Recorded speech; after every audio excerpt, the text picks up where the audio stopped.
I'm very comfortable with smaller groups rather than larger audiences.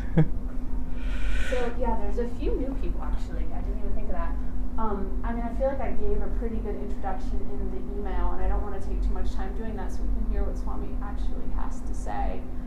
But yeah, his reputation precedes him, so we're pretty lucky to have this little intimate setting. So glad you guys are here. Yeah. And also, there's a Vedanta Society on the Upper West Side. If you're interested, you can go check that out. It's been there since 1893, so it's like a fixture. I know, right? Yeah, it's really old. Where is it? It's on 71st. 34 West 71st. Yeah, right by the park. It's a brownstone. Yeah, it's kind of a illustrious history. You have to uncover the pages, though. Don't just go in and make your first judgment. You gotta kind of look into it a little. Yeah, it's worth it. It's a small place, but it. Yeah, you just so you have Wednesday, I Tuesday. have Tuesdays, Wednesdays, Fridays, and Sundays. In that place On on 71st. 71st, yeah. Yeah. Come sometimes, take a look. It's an old place. We have had that particular building for more than 100 years now, for about 100 years. But the society itself started in 1894. Yeah. You talked a little bit about that last time too, so if you haven't heard last time, you can hear a little bit of the history. It's kind of, it's neat. It's neat. Yeah. Actually, Swami Vivekananda, the monk who bought philosophy of Vedanta, what I'm going to speak about today, who brought it to the West, the first Hindu monk to come out. Like Buddhism is well known. One reason is it's always been missionary, it's been spreading. So it's spread out from India to China and to Tibet, to Korea, to Japan, and to Sri Lanka, and many of the Asian countries just within centuries after the Buddha, so more than 2,000 years ago. But Hinduism has been more or less ethnic, so it sort of stayed within the boundaries, and it was like Judaism. It was not a converting religion, so that you sort of born a Hindu. I mean, you don't really become, like we have been here for more than 100 years now. I don't think if somebody comes to me and says, I want to be a Hindu, I wouldn't know the first thing to do because that's not what we do. The first person who really effectively brought Hinduism to the West was Swami Vivekananda, who came here in 1893 to the World Parliament of Religions. In fact, this is the 125th year of that. So he started that organization, the Vedanta Society, in New York in 1894. So there are about 15 Vedanta societies now in the United States itself. When you say effectively, can you qualify that? Because we had a question last time, someone who listened to your talk, speaking to the transcendentalists and others before Swamiji. True. So like you're using the word effectively. That's why I was careful with my language, because he was the first Hindu monk to come out here and teach. But already, a lot of Americans had been introduced to Vedantic thought by Emerson and Thoreau. Emerson read the Gita. In America, he had the best collection of Eastern philosophy books. I think Harvard inherited his whole collection. Emerson, Thoreau, Walt Whitman.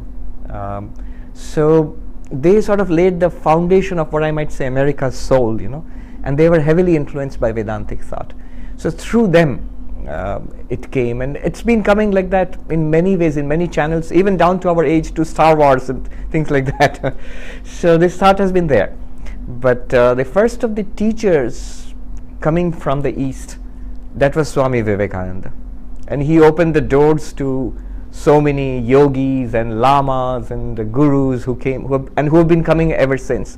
Phil Goldberg's book, American Veda, that's a very good introduction to how Hinduism came to the West, to America, and how it developed and spread. The what are they called? The Self-Realization Fellowship, and then the Transcendental Meditation, Mahesh Yogi, TM, and the Hare Krishnas, of course, much more recently. But we have been sort of low-key. We've been there at the beginning, 1890s onwards. All right, that's a good introduction, as good as any. It's customary to start with a chant, so I'll start with a chant. Om Asato Ma Sadgamaya Tamaso ma jyotirgamaya mrityurma amritam gamaya. Om Shanti Shanti Shanti. Om, lead us from the unreal to the real. Lead us from darkness unto light. Lead us from death to immortality. Om, peace, peace, peace. That was a chant from the Upanishads. The Upanishads are the root texts of the philosophy which I teach. The philosophy is called Vedanta. Last time I mentioned this. The Vedanta refers to the scriptures of the Hindus, the Vedas, the original scriptures. In those scriptures you find these texts called the Upanishads. They're more talked about and praised rather than read. But nowadays a lot of good translations are available and good expositions of Vedanta philosophy. So these Upanishads are many in number, and they give us this central teaching can be put very easily. The central teaching of all of these is that the famous Upanishadic sentence, that thou art, that the ultimate reality, which is called God or by any different names in different religions, that ultimate reality is our own reality, and we can discover it within ourselves, and we should discover it within ourselves. That in fact is the purpose of human life. Whatever you might say, it's not my purpose. My purpose is to have a good time and just make my way in the world, and I'm just trying to do the best that I can in the world. It's not to realize that I am the absolute or any such thing. But actually you are saying exactly what the Upanishads are saying. All of our quest it boils down to overcoming suffering and to attain happiness. I know, some people have written that, see, it's too superficial to say that I'm searching for happiness. I'm searching, maybe a scientist is searching for an explanation to a particular problem. A writer is just working to write his first novel. So it's not that we are searching for happiness. Often our quest makes us more unhappy than happy. But that's just quibbling. To such persons you can ask that if you do solve that scientific problem, or if you do get that novel written, does that make you happy or unhappy? Does that satisfy you or dissatisfy you? It satisfies you. It makes you happy actually. So basically all our quest is a search for deep and lasting happiness and overcoming suffering, all kinds of suffering. And the essential teaching of the Upanishads, and indeed we claim of all religions, it's just taught in different language, different mythologies, different stories, but basic teaching is this, that it is possible. What you are searching for, there is an answer to it, and that answer lies within us and we are supposed to discover it. The Upanishads give us a very direct approach to it. There are different approaches. One, the approach with which we are most comfortable, which we are most familiar with, we call it religion. God exists in some form, and this is how you have faith in God, worship God, follow God. And in different religions it's put in different ways. There is another approach which Vivekananda taught here, the book you mentioned, Raja Yoga. He became very popular very quickly. One reason was he said religion is not believing in something. Religion is realization. So there is another path, the path of meditation. We call it yoga. Yoga is a word which has got many connotations now, but one meaning is meditation, where you, instead of believing in something, instead of faith, in fact nowadays religions are called faiths. The modern term for religion is faith, but it doesn't quite apply to Vedanta or even to yoga, because it's not faith as we know it. Yoga, the path of meditation is, they will show you techniques which you practice, and then you actually come to experiences which prove the claims of religion. So as Vivekananda put it, if I have an immortal soul, I must know it, I must feel it. If God exists, I must experience God. But that's not what we're going to talk about. Vedanta is another path. It's an even more direct path. Meditation is good, devotion and faith are good, but here in Vedanta what we try to do is, if I am already that reality, it should be accessible to me. Right now, right here. Whatever I am, I am. So my very existence, it should be a doorway to that reality which these texts talk about. So the Upanishads are all like that. They give you pointers and take you by baby steps to that reality within you and show you that. First is hearing these teachings, which we are going to do now, followed by understanding these teachings when you come to a clarity. Okay, I get it, this is what you're trying to say. And finally, realizing it. The difference between understanding and realizing is it becomes real for you. One is at an intellectual level, you get it. Okay, I know what you want to say. But you might say that I still don't feel it. It's not making a difference to my life yet. It's not, as you said, it's going to remove my sufferings. It's going to give me profound, lasting bliss. I don't have it yet at the end of the session. Well, that comes when it becomes live for us, living for us. Then we say the person is enlightened or has realized or has attained nirvana, moksha, whatever you call it. Different words are there. So 3 steps. You hear the teachings, hear or study the teachings. Second is get clarity, understanding. And third is realize it. The first 2 at least we can do right now. So last time I took us on the same journey. I'm not going to say one new thing today, but the approach will be entirely new. The same journey, but by a different path today. So I'm going to take a different text. I took another text last time, but I'm going to take a different text today. This is one of the Upanishads called the Taittiriya Upanishad. Here, the same thing, that absolute existence, consciousness, bliss, our reality, it's right here, right now. How can I understand that first, and how can I realize it? So this is one path, and we are going to take the journey together. So actually I'm going to start now. The Upanishad, the particular one which I'm going to use today, the Taittiriya Upanishad, I'll tell you what it says, and we'll try to follow it, the steps, the baby steps, try to come to an understanding, a feel for it, and I'll end with a story. And the story is the most important thing at the end of it. That's the key to unlocking it. But first, the teaching itself. The Upanishad starts with a cryptic statement. The original Sanskrit is very beautiful. Brahma vedapno te param, which means the knower of Brahman, the absolute, attains the highest. Now, immediately you have 3 questions. What is this Brahman or the absolute you're talking about? What's it like? How do you know it? And what do you mean attaining the highest? So what do you get out of all of this? 3 questions. It's the second one which concerns us today. How do you know it? We'll see that. But very quickly, what is Brahman? And the Upanishad itself gives, I think, the best definition of that absolute, of that ultimate reality. It says, goes on, the next sentence it goes on to say, Satyam Jnanam Anantam Brahma. The absolute is infinite existence consciousness. Infinite existence consciousness, unlimited existence consciousness is the absolute.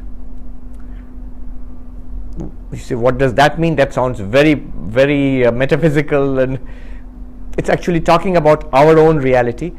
But that's not the subject today. If you're interested, you will find I have talks on this. This very sentence, it's just this sentence. The absolute is infinite existence consciousness.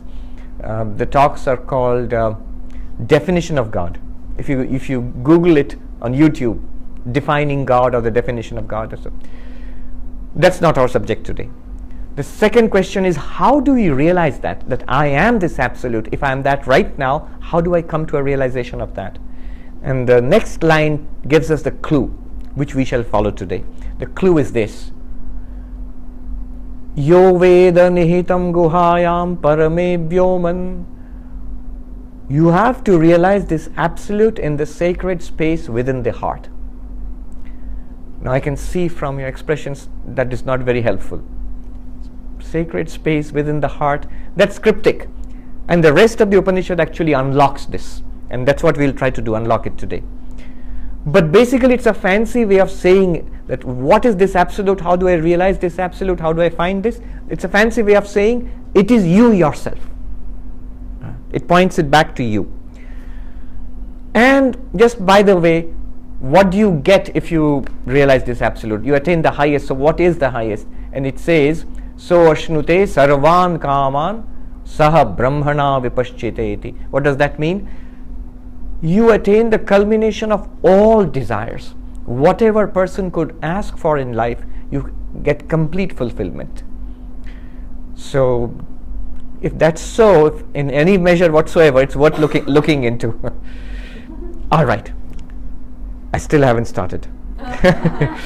No, but I'm going to start right now.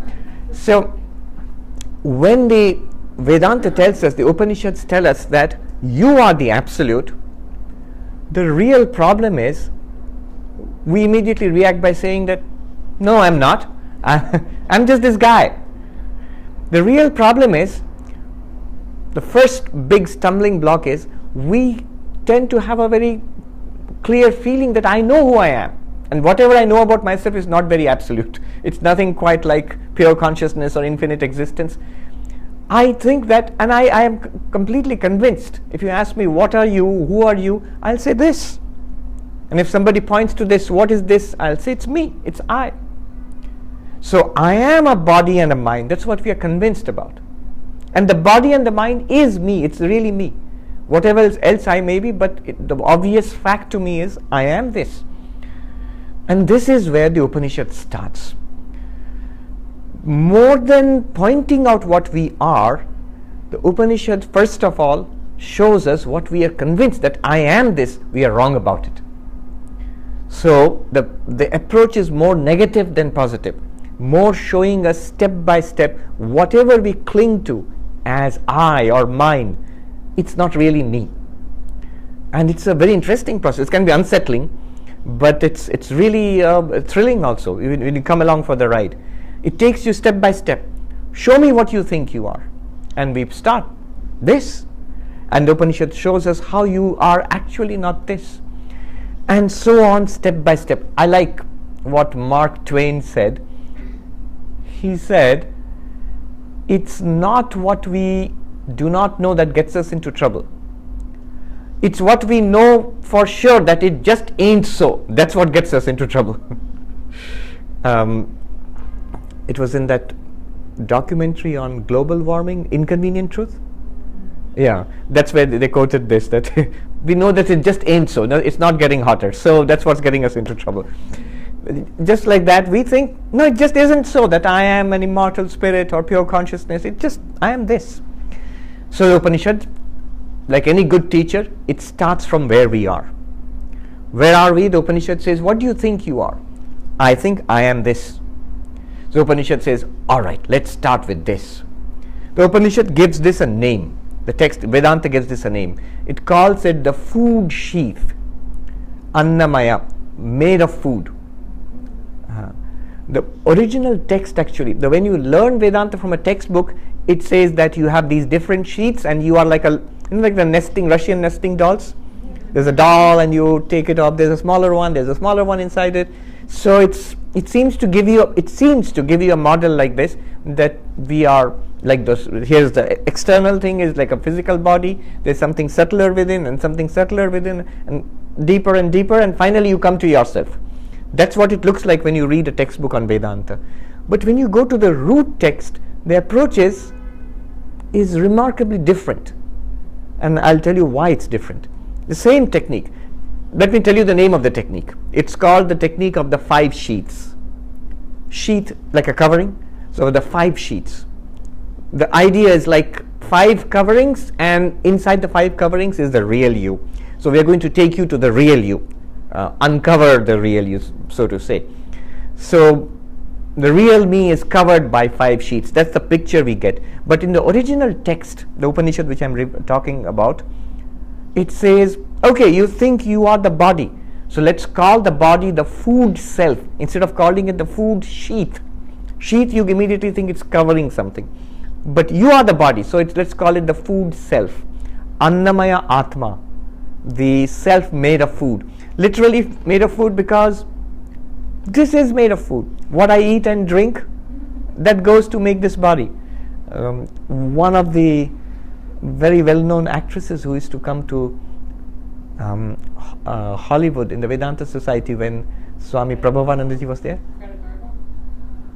Maybe it was an Italian name. Isherwood mentions it in his reminiscences.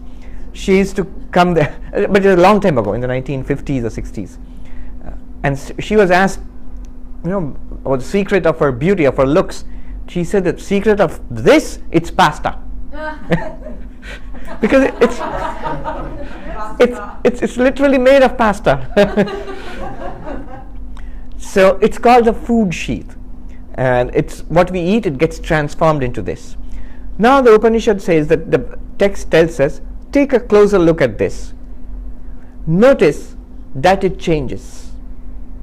From a little baby to a little kid, a little boy or a girl or a teenager, a young man or a woman, a middle-aged person, an old person, a senior person, it changes.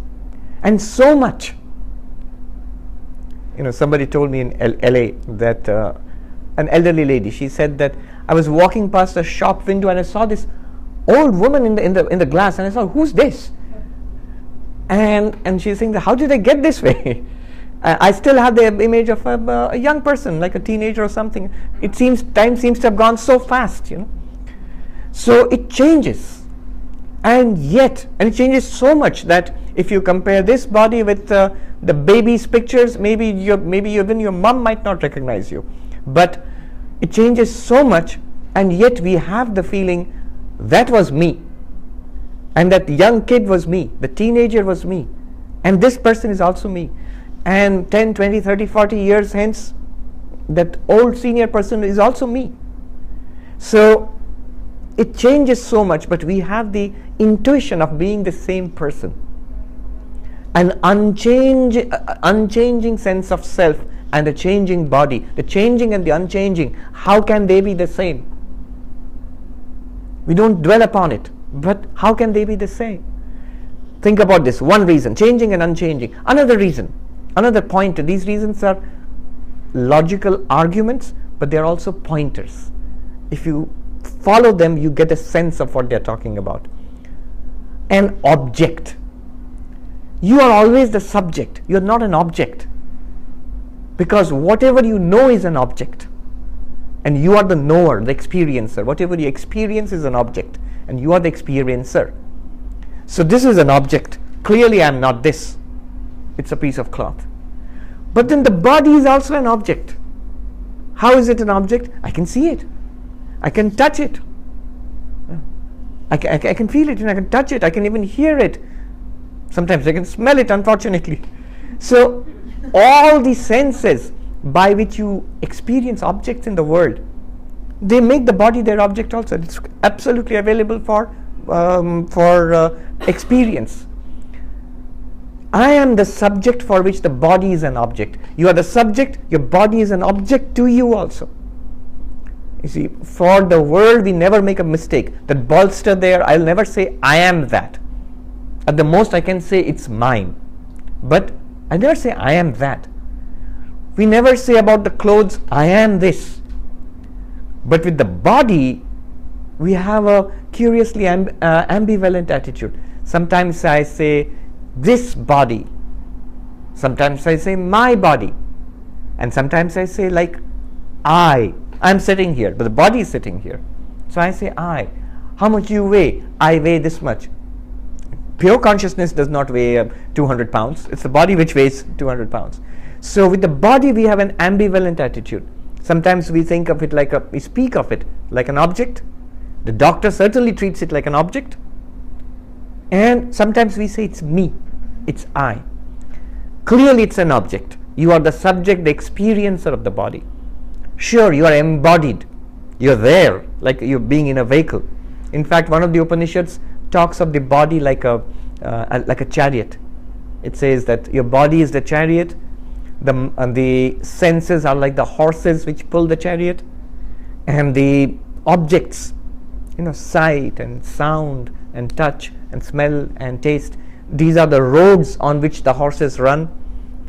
The mind is the reins with which you control the chariot, and your intellect is the charioteer. Then what are you? You are the passenger sitting, the witness. in the chariot. So that's an image you get one of the Upanishads. But basically, the point is, it's not me. It's an object. Also, related to this is another many examples. I mean, many arguments. Actually, I've come across up to a dozen arguments, a dozen ways of seeing that I am not the bodies. I am not the body. You can take your pick. We'll just take one more. You always experience yourself as conscious or sentient, and the body is not conscious. It may feel conscious. It feels conscious because of your presence there.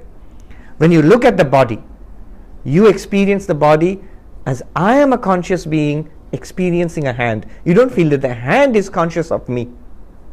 It's not that the hand is looking at me. I am looking at the hand. A simple fact like that I am conscious, the body is not conscious. These are enough to go with. Changing and unchanging, they cannot be the same. A changing body and you, the unchanging self, cannot be the same. The subject and the object, the experiencer and the experienced. The body is an object. I am the subject. The body is known. I am the knower. Cannot be the same. And conscious and unconscious, it cannot be the same. Hence, I am not the body. The food body, the food self cannot be the self. At this point, you can call it a sheath, because you feel I am all right if I am not the body, but I am somewhere here. The Upanishad says, follow that feeling. We'll go deeper into this. I am not the body. The Upanishad says, look inward, something subtler than the body. The body is a sheath. Now you can call it the food sheath, the first of the 5 sheaths. Look inward. Inward, subtler, what do you find? It's a very step-by-step process, going deeper and deeper. The next thing that you find subtler than the body, inward means not physically inside the body. Physically cut into the body, you will find more body. Flesh and blood and muscle and tissue. But inward means subtler. Subtler means, they say, the breath. The Sanskrit word is prana. And the Chinese word is chi, or in Japanese, ki. So, prana, the breath. It stands for all the physiological processes which keep this body alive. It's not a thing, but what was earlier called vitality or life itself. So prana is all the life processes, the most evident of which is the breath. So am I life itself? I'm not the body, but I'm the living body definitely. So am I life itself? Now quickly apply those same arguments. Does it change? It changes. In breath, out breath. The manifestations of prana, hunger, thirst. I feel hungry, eat something, I feel satiated. I feel sick or tired. Afterwards, I feel healthy, energetic. So all of these are movements of the prana. And I am the same person who felt tired and now I feel energetic. I'm the same person who felt hungry, now I feel satiated. All these are activities of prana and they are continuously changing. Like the tides of the ocean, they flow, it flows in the body. The life force is in this body. If the prana is healthy, the body is healthy. In fact, in holistic systems of medicine, like Ayurveda and others, they treat the prana more than treating the physical body itself. So, this is one principle. The subtler something is, the more powerful it is. So prana is more powerful in the physical body. The prana means the life forces. Am I the prana? No, because it changes. I am the unchanging experiencer of a changing prana. I mean the whole of, say, there is awareness meditation. Vipassana. You're supposed to sit for hours and hours on end and watch your breath flowing in and flowing out. Breathing in and breathing out, that's a change. You are the one who experiences the breathing in. You are the one who experiences the breathing out. If you hold your breath, you are the one who experiences holding the breath. So the prana changes, you are the unchanging experiencer of the changing prana. They can't be the same. Same thing, experiencer and experienced. Is the prana something that you experience? Is it an object? It's not an object like this, but it's definitely an object. It's a subtle object. You can experience the breath as an object. In fact, when in meditation, in certain forms of Buddhist meditation, when they ask you to follow the breath, that's what you're doing. You're making the breath an object of meditation. But Vedanta says, if the breath is an object of meditation, an object to whom? Who is aware of the breath? You are. Whatever you are. You are the subject to whom the breath is an object.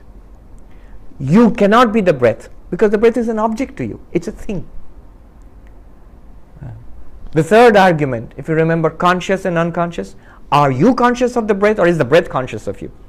Obviously, you are conscious of the breath. Your meditation teacher tells you, become aware of the in-breath, become aware of the out-breath. So you are aware of the breath. The breath is not aware of you. Prana is something that you are aware of. Prana is not aware of you. Because it changes and you are unchanging, because it's an object, you are the subject, because it is not conscious, you are conscious, you cannot be the prana. The prana is not the self. And the Upanishad, the text immediately says, yes, the prana is not the self. It's a sheath. It covers the real self. You, the observer, the experiencer of the prana, you are somewhere subtler within that. Let the prana be a sheath. Now look, the physical body is like a sheath. You can think of it like a sheath. It's somewhere, I am somewhere in there. But the prana is a pretty subtle thing. And you can think of that as a sheath. And something subtler, more inward to the prana. Inward to the prana, the Upanishad says, if you look inwards, you will find the next in order of subtlety and closer to you is your mind. Thoughts. Whatever is running through your mind right now, that's the mind. And it's at this point most people stop. We identify ourselves with the mind. Mind is the person. I am a person. The mind is the person. My thoughts, my ideas, my knowledge, my life story, the whole narrative of my life. This is the guy that I am. This is the person that I am. But that's just the mind. Apply those pointers. Does it change? You'll say, oh boy, does it change? The mind changes. If anything changes, it's the mind. The mind changes throughout the day. How many times upset from the morning? How many times relaxed? How many times eager in looking forward? How many times tired and jaded? Yeah. This is just one day, from waking up till coming here. The mind changes continuously all the time. And you are the one who experienced the alert mind, the tired mind, the irritated mind, the relaxed and calm mind, the curious mind, the bored mind, all of that. You experienced it. You can't deny it. Whatever I am, I experience the various moods and colors and changes of the mind. Mind changing, I am unchanging. Mind is an object. And here we are into very subtle territory.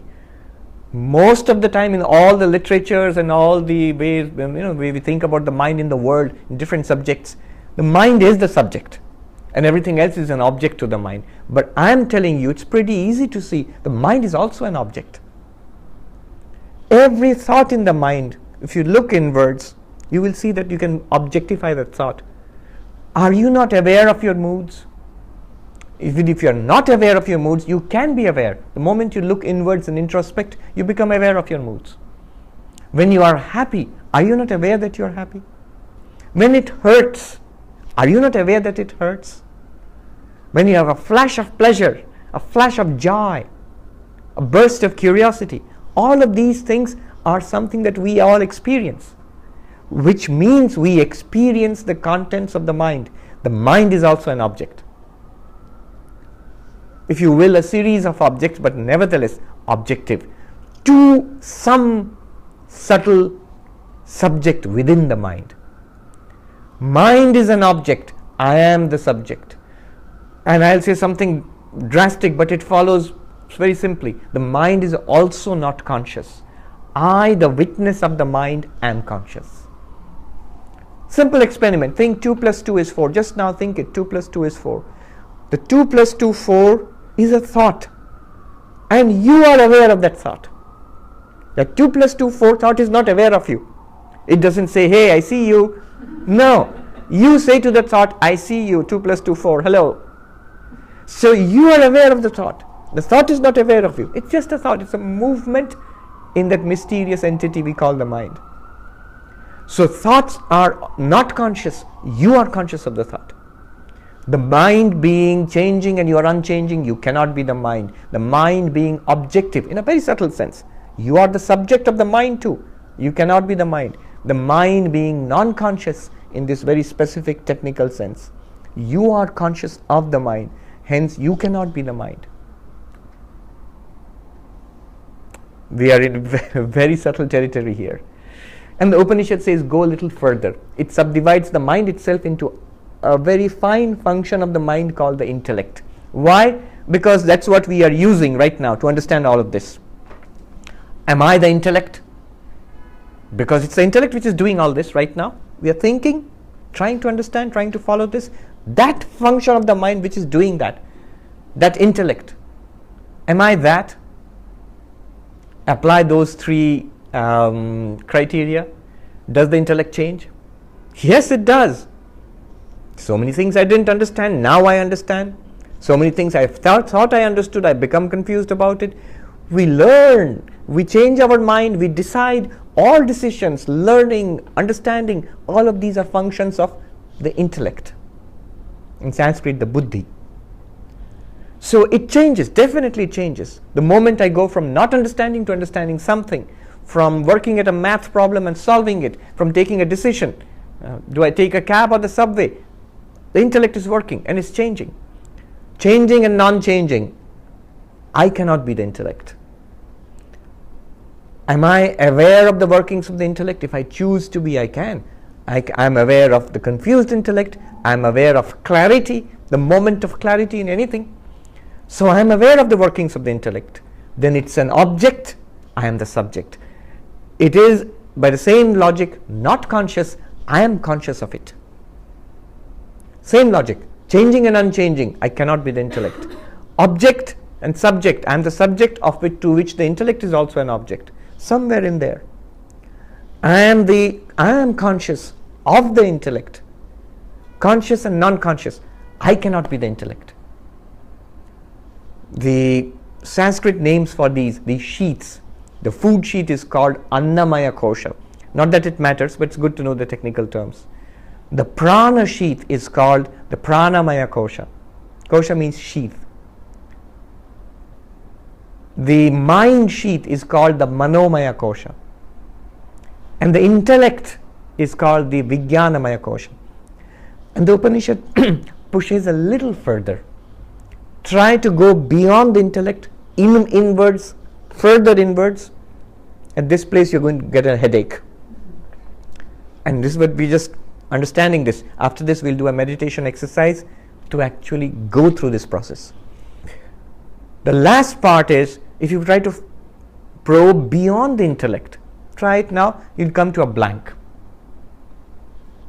Understanding. What's beyond understanding? Blank. Something that you experience in deep sleep, for example, just nothing. Is that me? Is that me? Is that the self? Am I that blankness? Obviously not, because that also comes and goes. That's also an object which you can experience just now. And you are conscious of it. It's not conscious of you, that blankness. So I am not that either. And that is called, there's a technical name for that. It's called bliss sheath. There's a reason for that. So anandamaya kosha. These are the 5 sheaths the Upanishad speaks about. The food sheath, the life forces, the breath sheath, let's call it the life forces sheath. The mind sheath, the intellect sheath, and that blankness, that bliss sheath. And I am none of them for the same reasons. Changing, unchanging, object and subject, conscious and not conscious. At this point, we have reached the last little nesting doll within us. You would expect the Upanishad to reveal, this is what you are. And the Upanishad keeps quiet. After having led you through this long series of 5 steps, deeper and deeper and deeper, then the Upanishad keeps quiet. You have the question, so what am I? Tell me. You wanted to show me that I am the absolute, the pure consciousness, whatever, infinite existence. Where is that? The Upanishad just keeps quiet. At this point, the story is useful. I'll tell you the story, and then we will see how to put it into practice. It's an old Indian story. 10 friends cross a river, and then once they've crossed the river, they are on a journey. They cross the river. On the other side of the river, their friends, one of them thinks that, did all of us cross or did somebody drown? Let me count. And he counts. 1, 2, 3, 4, 5, 6, 7, 8, 9. That can't be right. 1, 2, 3, 4, 5, 6, 7, 8, 9. Oh my God, the 10th person is dead. 10th person drowned. Our friend drowned. Oh, the poor guy. And the other person said, no, you're wrong. Let me count. And everybody counts and they all find only 9 people. And they think their friend is dead and they're crying. Along comes a wise person. There's always a supply of wise persons who comes at this point in the story. This wise person comes and says, why are you crying, my friends? Oh, we were crossing and we were 10 friends and now we are only 9. Our poor friend died. He drowned. And the wise man thinks that, how do you know that? We counted. We find there are only 9 of us left. The wise man must have counted and seen 10 of them. He says, and this is important, he says at this point, the 10th man is there. Your 10th friend is there. Where? Believe me. Stop crying. He's there. I'll show it to you. That's what the teacher does, It tells you about your real nature. It's there. So it's there. I'll show it to you. All right? And he tells one of them, count. I already did. Just humor me. Count again. All right. 1, 2, 3, 4, 5, 6, 7, 8, 9. I told you. And the wise man comes and takes his hand and turns it this way and says, thou art the 10th. In Sanskrit, Dashamastvamasi. Thou art the 10th. 10. And this guy goes, oh, 1, 2, 3, 4, 5, 6, 7, 8, 9 and 10. Oh my God, the 10th person is here, he's found. And the others say, let me try. And they try it and they are very happy. They found the 10th friend is not drowned. They are very happy. We may laugh at them, but we are doing exactly the same thing. How? It works this way. Let me ask you, no, there's water here, thank you.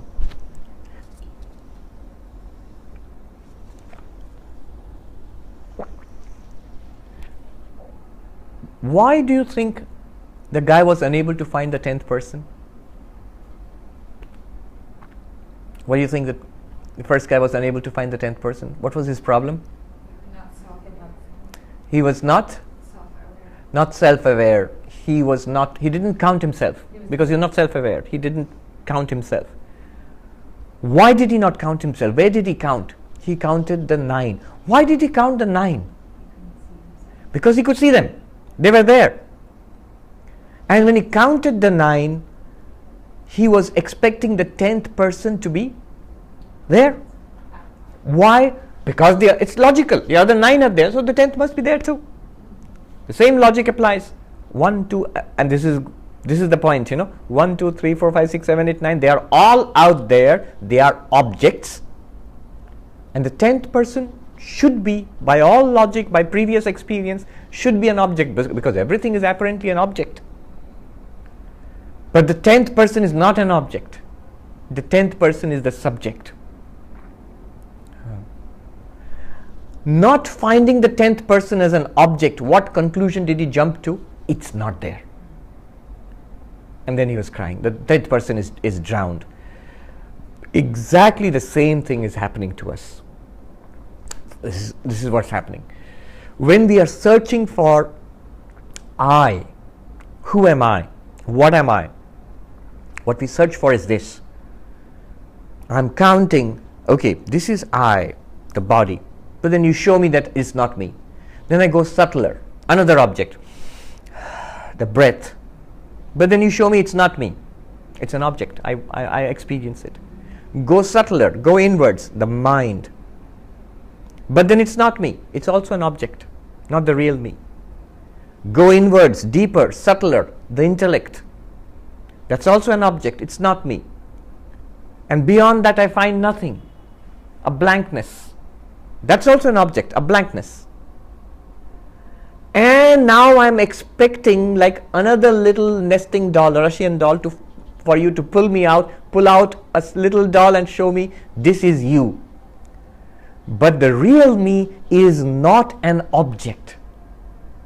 Like the 10th man, it is the consciousness to which all objects appear. It is the consciousness to which the body appears, the mind appears, the breath appears, the intellect which is doing all of this, that also appears.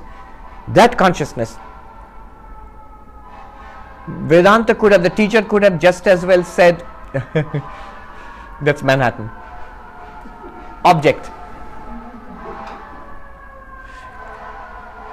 The teacher could have just as well said, it's consciousness.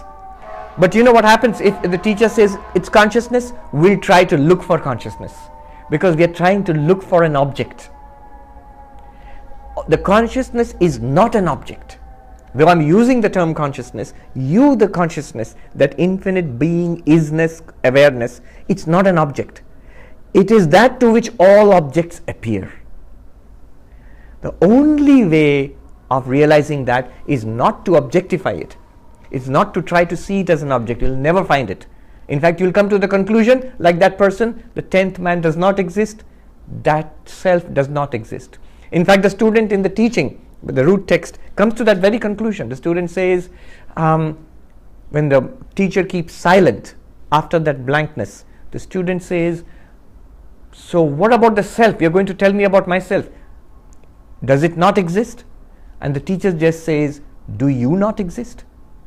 I do. And what you thought of yourself, that you are not. Yes. Then what are you? It's like the 10th man thing. We have to take a turn. 1, 2, 3, 4, 5, 6, 7, 8, 9. And then that turn towards myself. 10. That's what we have to do. We will go through an exercise. I will lead you through that. All that you need to do is keep this framework in mind. The 5 sheaths. From the grosser, the more physical, to the subtler, to the subtler, to the subtlest. They are all objects. When we come to the subtlest, we'll make the turn. I cannot make the turn for you. The turn is 1, 2, 3, 4, 5, 6, 7, 8, 9, and then this turn is not a physical turn. It's an intuitive turn within.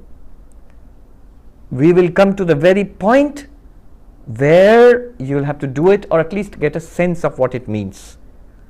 It will point to the real you. So we will walk through the 5 steps. It's not 9 here, 9 friends in the 10th man. It's rather 5 sheaths and the real you. So will we go through this? Yeah? Who knows? Some of some enlightened persons might walk out of it. Yeah. Basically, what Vedanta is doing is shifting the reference of the I. When I say I, it immediately, when I say cloth, it's a word which means this. When I say I, it's a word which means what? To most of us, it means this. What Vedanta is trying to do is nudge the reference of the I subtler and subtler and subtler till it comes to the real I, the experiencer of all of this. All right, let's see. We'll go like this. Let me point out the 5 sheets. A sense of the body, maybe sitting on the chair or on the floor, again leaning against the bolster. This is the food sheath. And breathe in and breathe out. That is the prana sheath. And the thinking you're doing right now, processing my words, that's the mind sheath. You can even generate a thought just to locate the mind sheath. Any thought. I am so and so, this is bendable body, or I am, or 2 plus 2 is 4, or whatever, or Om. A thought. That's the mind sheath. And this machine churning away, understanding and analyzing all of this, that's the intellect sheath. Beyond that, the blankness. And from there, the blankness appears to what? It's like watching your face in a mirror, looking at your reflected face and becoming aware of your real face. You can't see your real face directly, but the reflection points to your real face. Similarly, awareness of that blankness points back to what I am.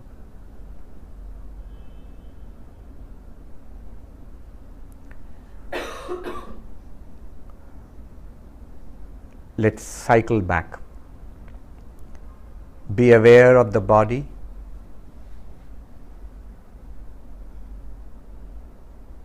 Maybe tighten your fist for just a moment and unclench your fist. That's the food sheath, the body. It has changed from childhood to youth to middle age. It changes. I am unchanging. Hence, I am not the body. It's an object. I see it, I hear it, I smell it, taste it, touch it. The body is an object. I am the subject, the knower, the experiencer of the body. Hence, I am not the body. It is not conscious. I am conscious of it. Hence, I am not the body. Deeper. Breathe in and breathe out.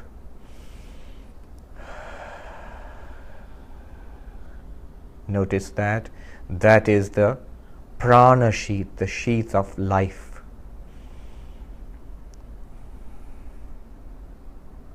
It is changing. It is an object. It is not conscious. I am conscious of it. I am the unchanging, knowing consciousness, not the prana.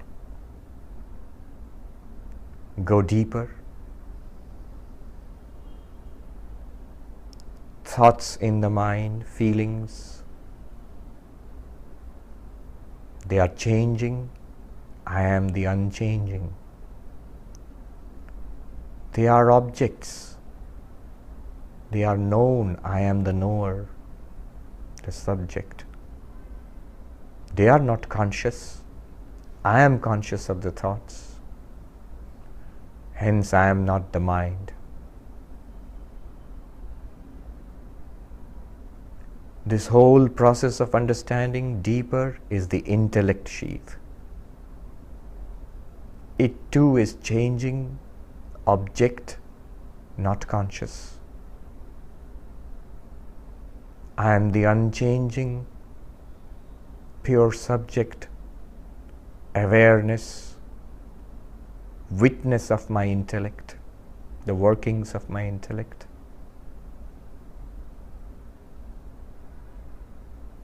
Deeper, the darkness, the blankness, that too appears to me. I am the witness of that blankness.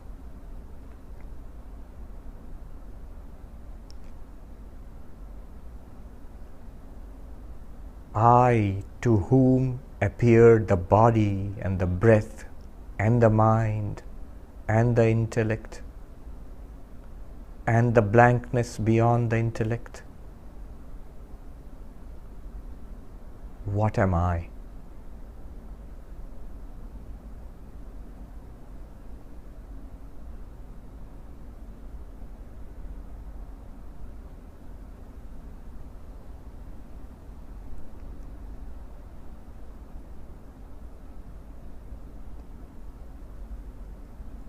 I sink into that awareness, that unchanging awareness of the five sheaths, that steady light of consciousness. I am that.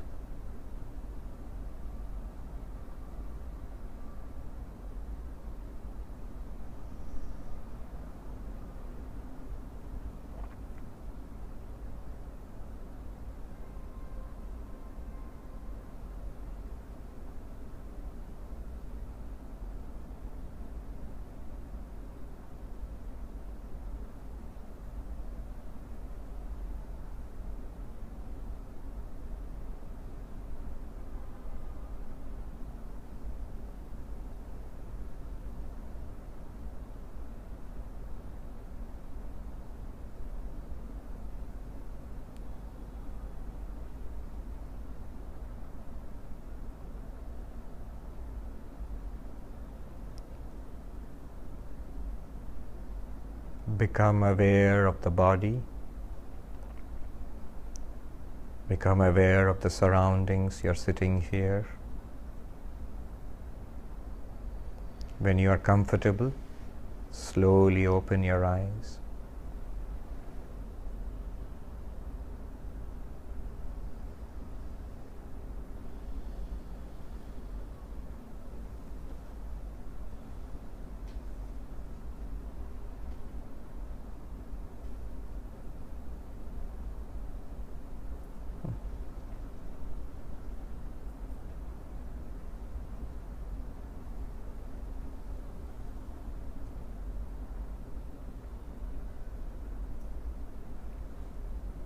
I know you don't feel like speaking after this. I know the feeling.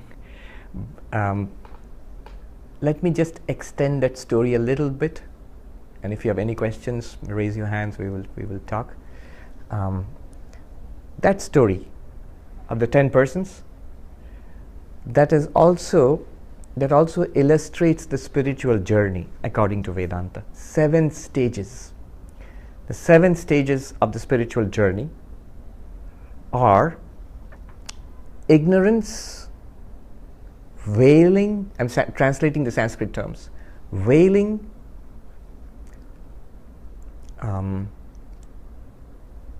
error, indirect knowledge, direct knowledge, removal of suffering, attainment of bliss. These are the 7 stages in the spiritual journey, starting from where we are to enlightenment.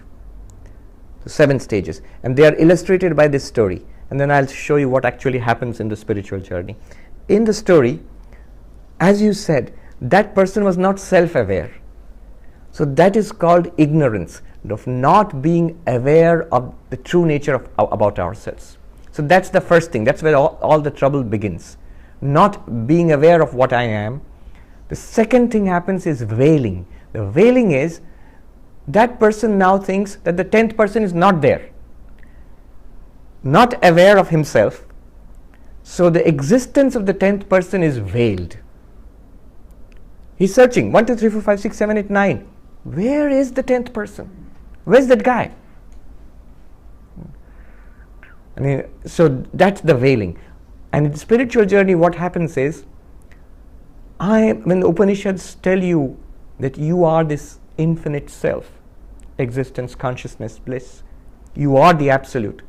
Our feeling is that it's something that I read that sounds cool, would be nice to be the absolute, but doesn't seem to be a reality. I don't know where that is. It seems to be not there. That's the veiling. It's there, but it's veiled. The third stage is, the third thing which happens is, because of ignorance and veiling, error comes and suffering comes. What's the error? This guy thinks that, where's the 10th guy? Can't see him. And then he sees the broad river which they just crossed, and he thinks, oh my God, did that guy just drown? And for us, exactly that thing happens. That, what am I? That infinite consciousness? I don't know. I don't find it anywhere. And then the error comes. The error is, I am this. And immediately suffering follows. Physical suffering, emotional suffering, anxiety, fear, phobia, the overwhelming fear of death in front of us, though we suppress it, but it's there. All of that comes because I have identified myself with this thing. Just like that guy, they were all suffering. Our poor friend is drowned and dead. So that's the third stage, error and suffering. Fourth stage is where the teacher, the wise person, comes and tells you that infinite self is there, the 10th person is there. That's called indirect knowledge. You hear about it, you read it, maybe it appeals to your intellect, but that's it, but it's not real to you.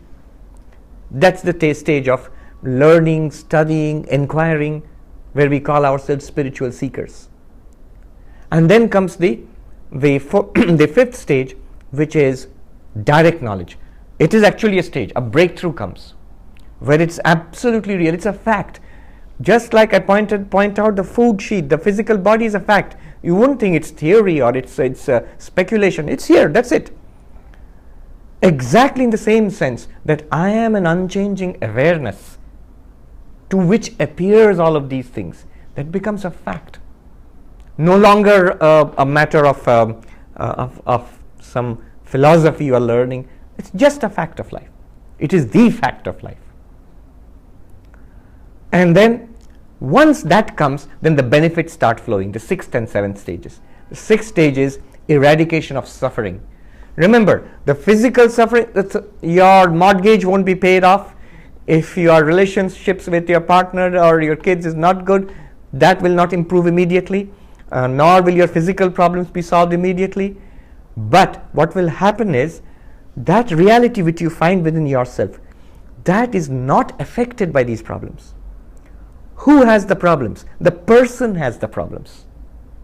That person, the mind, that person which you imagine yourself to be, that one has the problems. You, the unchanging awareness behind that person, has none of these problems. You are not subject to birth and death. The body is. You are not subject to difference from others. It's that one. Vedanta goes on to show it's that one consciousness in everybody. We are actually one at the level of that awareness. One awareness. We are different at the level of the body. We are different at the level of the prana or the mind or the intellect. But we are one at the level of consciousness. So suffering is eradicated. But suffering is eradicated at a very existential level. It's not like a band-aid, all my aches and pains will be cured, my money problems will be cured, my relationship problems will be solved forever. That never happens. That sometimes becomes better, sometimes worse. But you reach a place of security, of safety, where you are forever safe from these ups and downs. They will continue. But the word is transcend them. So, eradication of suffering. And then attainment of bliss, the 7th one. That pure existence consciousness is bliss itself. My real nature, the more you contemplate it, the more you become established in it, the more you take it as yourself, the more you find you're completely and unshakably in bliss. The Bhagavad Gita says, established in which the deepest of sorrows cannot shake you, and attaining which nothing greater remains to be attained. That is the one. You already have it. So these are the 7 stages. When that person realizes that the 10th person is there, that's indirect knowledge. And when he finally gets that, 10, that's direct knowledge. Oh, I am the 10th. Then what happens? The sixth stage comes, eradication of suffering. He thought the 10th person was drowned. No, nothing like that. And attainment of bliss, they're all very happy now. Yeah. Let me do a peace chant, and then we can break into informal conversation. Om Shanti Shanti Shanti Hare Om Tat Sat Shri Ram Krishna Arpanamastu.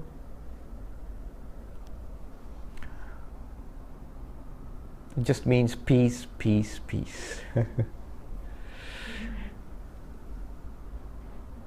Next time we'll come to the same truth. I have only one message. But again, we'll take another way, a very different way, the Mandukya way, the way of Om. The word Om, which is very holy in Hinduism, Buddhism, all the Indian traditions. This way is the way we will take up next time is based on Om. Nothing new. It will bring you back to this. You're not going to be given a choice of absolutes to pick from, a buffet of absolutes. It is the same reality within you. But the more we are established in that, established means more we think that I am that, the more peaceful, joyful, relaxed your life will be. Don't worry, life will go on. The body will do its thing, the mind will do its thing, and everybody else, the world will make sure that life goes on. You'll still have to wake up and go to your job and get your life together and all of that. That will go on, but it'll be much easier, you'll be much more relaxed and much happier. Immediately. Yeah. Swami, Yes. you started the talk. Yeah. Does somebody else have a question? Yeah, you go first. Yeah. So, what is enlightenment in the Vedanta tradition? Because in Buddhism, when you reach enlightenment, you no longer have a human body. You have a different type of body. But it sounds like it's not quite the same. It is ultimately the same. What Vedanta says is what we are really, that existence, that infinite existence consciousness bliss. That's what, if you want more interested in the Vedantic idea of the real self, of the absolute, then I suggest you look up that talk I mentioned, Defining God. So we are that already. We do not know it. Knowing it, and knowing it in a very real sense, that's enlightenment. Until you know it in a real sense, until you can to yourself honestly claim that I am this infinite consciousness which Vedanta speaks about. Until that point, it's still indirect knowledge, stage 4.